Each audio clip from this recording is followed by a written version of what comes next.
비프리 형님이야말로 악마의 재능이 아닐까 싶어요. 진짜 커리어 내내 온갖 사고란 사고는 다 치고 다녔는데 시간 좀 지나고 보면 또 언제 그랬냐는 듯 귀신같이 커리어에 정점을 찍고 있으니까요. 심지어 나아가 한국 힙합의 한 획을 긋는 극적인 순간을 연출하기도 하고요. 그래서 오늘은 이런 비프리의 사건 사고들과 함께 그가 왜 국힙에서 대체될 수 없는 존재로 각인이 됐는지 뭐 그런 것들을 한번 얘기해볼까 합니다. 그럼 바로 들어가 보시죠. 먼저 이 사건을 정리하려면 당시 비프리가 씬에서 어느 위치에 있고 어떤 상황에 놓여 있었는지 대충 알아볼 필요가 있는데요. 바야흐로 때는 2012년 비프리 하이라이트에 합류하고서 발표한 두 번째 정규 희망으로 한창 주가를 커리어 최고치로다가 찍고 있었어요. 전작인 프리덤이 전반적으로 진한 힙합 프로덕션을 갖추고 어떤 사회현상들을 수반한 가사를 담았다면 희망은 자신의 음악을 듣는 리스너들의 삶으로 침투한 느낌이었어요. 그러니까 래퍼인 자신을 일반적인 사회 구성원의 일부로 그려내고 그 과정에서 특유의 표현법으로 공감대를 형성하며 청자와 본인을 자연스럽게 동화시키는데 성공을 한 거죠. 때론 박한 현실과 불투명한 미래를 이야기하고 또 때론 진짜 사랑이 뭔지 논하기도 하며 비프리 자신도 일반 리스너들과 주변 환경만 다를 뿐 처해있는 상황은 별반 다르지 않음을 다각도에서 조명했습니다. 비프리가 이런 요소 하나하나를 계산하며 작업하지 않았겠지만 오히려 그런 점 때문에 그의 음악은 더 매력적으로 다가왔어요. 그만큼 이 형님이 적은 가사엔 가식이 아닌 진정성이란 걸 가득 안고 있다는 뜻이 되니까요. 오늘도 작업하다 보니 아침 6시 열심히 일했으니 이제 나도 자야지 누구나 뛰다 보면 모두 숨이 찬다고 멈추지는 마. 걸출한 완성도의 희망은 비프리의 언더그라운드의 스타로 만들어주기에 충분했고 그는 앨범 초판을 빠른 기간 내에 완판하며 상업적으로도 이전보다 훨씬 나은 성과를 일궜어요. 이에 힙합 팬들은 앞으로 비프리가 가져갈 행보에 더 큰 기대감을 걸었죠. 왜냐면 한국 힙합의 미래를 빛낼 거물이 등장했으니까요. 하지만 그로부터 1년 뒤 그는 커리어 최초의 커다란 오점을 정말 예상치도 못한 자리에서 남겨버립니다. 4년 전만 해도 저도 매일 저녁 먹을 돈이 없어서 그런 슬픈 이야기는 다 여기 다 그게 다 있죠. 그걸 바꾸고 싶었어요. 그걸 바꾸고 싶었다. 뭘로? 제가 당시요? 본인이 아이돌 해가지고 그걸 바꿀 수 있다고 생각했어요? 사실 뭐 수년간 안 바뀌고 있는 저는 그냥 건 그런 아니고. 마음이에요. 뭐냐면은 그냥 같은 길을 갈 수 있었던 사람들인데 뭔가 그 유혹을 못 이기고 같이 뭔가 그걸 유혹이라고 말씀을 하시니까 비프린 이 사건으로 이미지에 정말 큰 타격을 입었어요. 언더그라운드와 아이돌 음악을 철저히 분리하려 하며 이른바 힙부심을 부리는 그의 발언에 방탄 팬들은 물론이고 일부 힙합 팬들마저도 비프리의 태도를 지적했죠. 또 방탄과의 만남 이전에 트위터에다가 그들을 직접적으로 비난한 것도 많은 이들의 더 큰 분노를 유발한 원인이었고 때문에 이 일의 여파로 비프리는 작업물을 발표할 때마다 커가는 방탄의 덩치에 비례하는 별점 테러를 피할 수 없었죠. 한편 비프린 이 일이 있고서 1년 뒤 인터뷰에서 이렇게 해명했어요. 진지한 분위기 좀 풀어보려고 저 사람들한테 장난친 건데 그들이 나에게 그런 반응을 보일지 몰랐다. 내가 이런 말을 했을 때 그들이 웃고 그들도 나에게 맞대응을 할 줄 알았는데 그게 전혀 아니었다. 때문에 나도 당황했고 이를 통해 느낀 점이 있다. 저 사람들은 자신의 생각을 막 말할 수 있는 위치가 아니구나. 그래서 어떻게 보면 미안한 면도 있었다. 다만 적어도 그들이 힙합 뮤지션들을 만날 예정이었다면 그런 상황이 연출됐을 것을 예상했어야 했다라며 비프린 당시를 회상하면서 방탄에게 미안한 감정과 함께 그들에게도 어느 정도의 책임은 있다고 설명했습니다. 하지만 이런 애매모호한 해명은 아미의 발작 버튼을 유발할 뿐이었죠. 그들은 자체 인터넷 수사대를 꾸려 과거 비프리의 악행들을 모조리 발굴하고 추후에 쇼미결승 송민호 무대에 피처링한 걸 여러 각도로다가 차근차근히 패며 이 형님은 약 1년간 정말 야무지게 까였습니다. 여담으로 슈가는 나중에 발표한 솔로곡에서 비프리를 디스하는 벌스를 적기도 했고요. 근데 이 일이 있고 얼마가 지났을까요? 비프린 본인에게 쏟아지는 비판 여론을 뒤집을 만한 한국 힙합 역사에 영원히 기록될 미친놈을 가져옵니다. Yeah. 내 음악은 젊음을 바친 내 전부 하이라이트 나의 삶을 밝혀준 전등 한편 제대로 된 앨범을 만들어야 돼라는 생각을 하며 이렇게 난 밤을 또 새. 코리안 드림은 그간 비프리가 내세운 작업물들의 연장선에 있는 앨범이자 그 정점을 찍은 한국 힙합의 클래식으로 통하는 명반이에요. 간결한 랩과 직관적인 가사 그리고 담백한 톤 그러나 이를 역행하는 결코 가볍지 않은 음악 정말 이게 코리안 드림을 수식할 수 있는 가장 적절한 문장이 아닐까 싶습니다. 래퍼 비프리가 이 앨범 안에서 선보이는 요소들은 복잡하게 얽혀있지 않고 쉽고 단조로워요. 그래서 보통 이런 경우엔 앨범이 꽤나 심심하게 마련이지만 그는 는 달랐습니다. 그에게 미친 리듬감과 전달력이 뼛속 깊이 내재돼 있었기 때문에 무난함이란 결계로부터 완벽히 벗어날 수 있었죠. 라임에 따라 플로우는 자연스럽게 따라온다는 그의 말 맞다나 라임 체계가 확실히 잡혀있고 깔쌈하다 보니 그런 유연한 플로우가 자연스럽게 딸려 나온 거예요. 그리고 그런 비프리의 랩에 더해지는 개성 강하고 탄탄한 비트와 콕재재 형님의 감흥을 더하는 미친 스트링 연주는 청각적으로 들리는 것 이상의 깊은 여운을 남겼죠. Made a song for my mama, cause they're ones that made us. I made a song for my mama.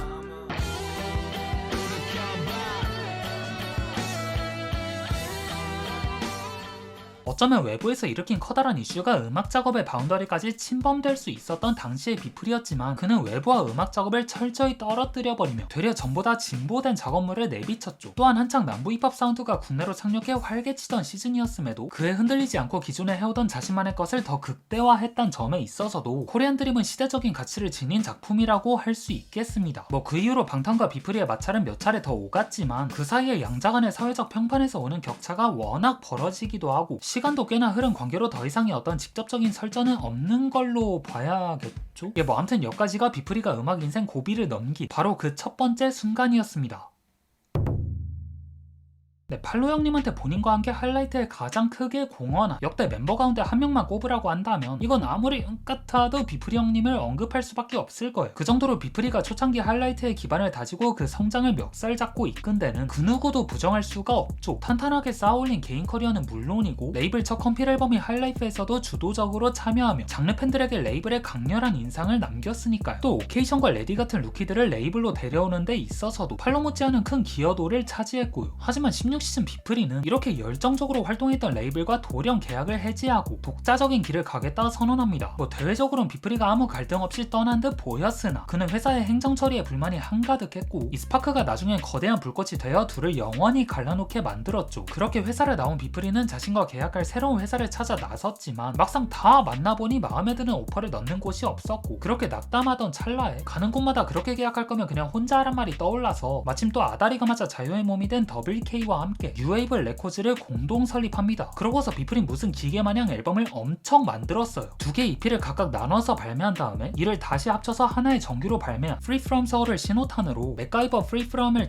디스커넥션까지 3년 새에 3장의 정규와 1개의 컴필을 발표한 그였죠. 그리고 이 1년의 작업물들 안에서 이 형님은 새로운 흐름을 주도하며 언제나 새로운 음악을 추구한다는 레이블의 슬로건처럼 기존의 음악적 사운드에서 벗어나려는 스탠스를 취했고 가사 내용적으로도 어떤 사회적인 메시지를 던지기보단 온전히 본인에게 집중을 했습니다. 근데 비프리의 어떤 새 출발을 알리는 포부와는 다르게 앨범에 대한 평가는 이전만 하지 못했어요. 트랙 단위로 건질만한 띵곡들은 어느 정도 있었지만 앨범 자체가 주는 전반적인 만족감은 이전만 못하던 게 그 이유의 핵심이었죠. 동시에 비프린 이런 음악적 쇠락과 맞물려서 이미지에 커다란 타격을 또 한 번 입습니다. 그 첫째는 앞서 언급한 하이라이트와의 마찰이었죠. 당사와 비프린 적법한 절차를 거쳐 계약을 체결했음에도 비프린 계약 내용에 있어 언제나 불만을 가졌기에 수장인 팔로와 꾸준한 언쟁을 벌여왔어요. 그러다 터진 게 비프리의 사클 사건이었죠. 이미 정식 발매된 그린클럽의 앨범 수록곡 중의 일부를 비프리가 회사와 어떠한 상의 없이 본인 계정의 사운드 클라우드에 업로드한 일이 있었어요. 회사 측에선 이건 엄연한 계약 위반 사항이니 그 즉시 곡을 내릴 것을 요구했지만 비프린 내가 만든 곡인데 뭐가 문제냐 식으로 회사에 반발했죠. 결국 쌓여온 감정이 터진 양측은 각자의 길을 가는 것으로 합의하고 남아있던 계약 기간을 채우지 못한 채 빠이빠이 했어요. 하지만 팔론 비프리와 잦은 불화가 있었어도 지난 좋은 추억들마저 무시할 수는 없었기에 계약이 중도해지됐음에도 비프리에게 향후 2년간의 음원 정산을 약속하고 그가 뉴웨이브 소속으로 발표한 신보에도 피처링 게스트로 나서줬죠. 그렇게 둘 사이는 좋게 마무리되는 줄 알았지만 그러고 얼마가 지났을까? 둘의 관계에 이상기류가 포착됩니다. 17시즌 비프린 하이라이트와 다시 계약하고 싶다는 의사를 팔로에게 내보였는데 이 소식을 접한 직원들은 그와 협업하는 게 얼마나 힘든지 체험판으로 이미 한번 접해봤기에 극구 반대했고 팔로도 그와 다시 일하고 싶은 마음이 없어서 거절했대요. 하지만 이에 실망한 비프린 팔로를 뒤에서 욕하고 다녔고 나아가 당시 아무 이해관계도 없던 윤비에게 시비를 걸며 하이라이트에 대한 불만을 이상한 방식으로 표출했죠. 그리고 이 일이 지속적으로 반복되자 윤비는 비프리에게 현피를 신청하고 두 사람은 약속 장소인 지하주차장에서 만나 복싱 글러브를 끼고 뜨거운 주먹 다짐을 벌였죠.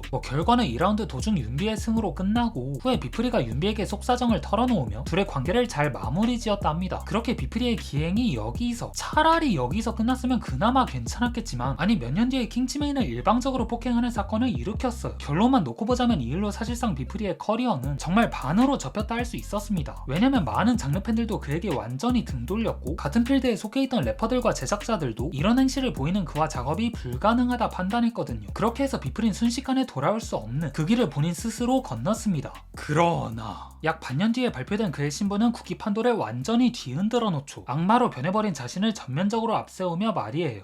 I'm a nice guy, I'm just fed up. Cause you tell her free joke, check on me as I built. 시켜 바꾸다가 말아서 모두 다 태워. 너는 높은 시장 타고 다니면서 내게 말해. 정신 차려, 솔좀 들어, 너나 차려. 고물상을 내 이름 최성호, 아직은 호랑이 살지 한반도에. 마동석처럼 이건 내 암정. 들을수록 너는 깊이 더 빠져. 내 음악이야 고개 안 파는 양. 중독이 되면 올려 내 가격. 와, 정말 어쩜 이럴 수가 있을까요? 이 형님은 무슨 커리어 최대 위기를 맞이할 때마다 미친 앨범을 들고 와서 여론을 잠재워버리는 개미친 능력 같은 게 있나봐요. 위기상황 대처 능력이 침착맨 그 이상입니다. 심지어 코드린 때와는 전혀 다른 방향에, 하지만 개인이 처한 상황과 딱 어울리는 사운드와 가사, 그리고 단전에서부터 끌어올린 분노와 절규로 점철된 랩으로다가 2020 한국 힙합을 충격과 공포로 몰아넣었죠. 앨범 내에서 비프린 본인의 삶을 지옥으로 규정하고 본인을 지옥으로 보내버린 사람들을 향해 모든 감정을 토해내들 랩을 도구 삼아 쏘아붙였어요. 특히 이 점이 잘 드러나 있는 이번에는부터 드라큘라 2020까지의 트랙 배치는 국힙 역대 최고의 앨범 초반부라 해도 과언이 아니죠. 그리고 이 앨범이 높게 평가받는 또 다른 이유로는 비프리가 한 가지 무대에만 집중하지 않았던 데도 있습니다. 중후반부의 스킷을 기점으로 자연스러운 분위기의 전환은 물론 스토리텔링적으로도 안정적인 구조를 갖추고 자신의 심리 상태를 공감각적으로 표현했던 것에 그의 앨범 제작 능력을 높게 평가할 수밖에 없었죠. 또 당시 한국에서 정말 마이너한 장르로 꼽히던 멤피스 미 호러코어를 아주 열성적으로 차용했음에도 그 완성도에서 오는 경이로움은 엄청났고요. 그야말로 푸더비는 정말 여러 의미에서 충격을 안겼고 비프리의 온갖 논란을 잠재울 만큼 놀라운 음악성을 담보한 작업물이었습니다. 그리고 이게 비프리가 논란을 덮은 그 두 번째 순간이었죠.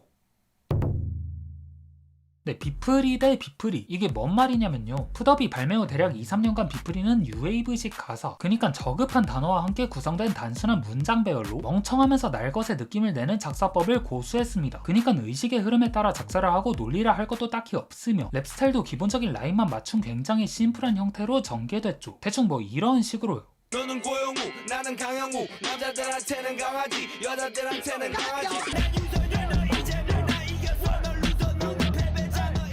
하지만 비프리의 이런 극단적인 변화에 기존의 팬들은 적잖이 당황했어요. 이건 진짜 가도 너무 멀리 갔으니까요. 처음엔 나름 신선하단 반응도 있어가지고 커뮤니티엔 뉴웨이브식 가사짓기 챌린지도 벌어지곤 했지만 나중 가서는 비프리에 충실한 팬들마저도 이런 비프리의 가사에 지친다는 평이 절대적이었죠. 또 여기에 따라오는 비프리의 녹음 방식이 리틀랩보다 프리스타일 랩에 치중됐던 탓도 있었고, 때문에 전설로 남을 것 같던 푸더비 시리즈도 후속작이 나오면 나올수록 참담한 결과를 초래했죠. 이후에 발매한 프리덤에이는 그래도 전보다 많이 다듬어졌단 반응도 있긴 했으나 여전히 많은 이들의 마음을 돌리기엔 아쉬운 구석이 있었습니다. 이처럼 비프리의 디스코그래피가 영 힘을 못 쓰는 방향으로 나아가자 일부 장르 팬들은 그가 음악적으로 퇴보했다, 이런 발언을 하나둘씩 던지는데 이르렀죠. 아무리 과거에 대단한 작업물들을 배출한 래퍼라 해도 지금 보이는 퍼포먼스는 기대치를 한창 밑도니까요. 그러던 올해 비프린 자신의 한계치를 새로운 방식으로, 아니 정확하게는 자신이 근 3년간 고수해온 스타일로 다시 한번 고점을 뚫어버립니다.